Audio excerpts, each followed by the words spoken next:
ফিরে করব, মুর্শিদে করব। হুজুর বলেন কি, আপনি লক্ষ্য করুন, মুর্শিদে গুনাহ মাফ দিতে পারে। কি করে? মুর্শিদে গুনাহ মাফ দিতে পারে, দিতে হয় না, নামের দুহাই দিলে মাফ হয়ে যায়। সুবহানাল্লাহ বলে। ডকুমেন্ট, আমরা আদি বাবার নাম কি? কি পরিমাণ জাহেল হইলে এইরকম কথা বলতে পারে? আল্লাহ যদি গুনাহ মাফ নাও করে, তার মুর্শিদে নাকি গুনাহ মাফ করব। কি পরিমাণ মারাত্মক কথা! তারপর সুন্নিদের পক্ষ থেকে এই ফতোয়া সেই ফতোয়া, কোনো ফতোয়া পাওয়া যাবে না।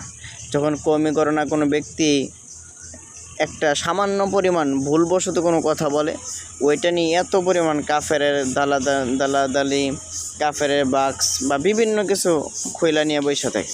কিন্তু এখন আল্লাহ মাফ করতে পারবো না, তার মুর্শিদে মাফ করে দেবো, এত জঘন্যতম কথা, এত বড় একটা কথা বলছে, তারপরও নেট দুনিয়ায় সুন্নিদের পক্ষ থেকে কোনো সাড়া পাওয়া যাবে না। তাইলে এটা যদি না পাওয়া যায়, তারাও বিশ্বাস করে এই কথা যে আল্লাহ যদি মাফ নাও করে, তার মুর্শিদে মাফ করব।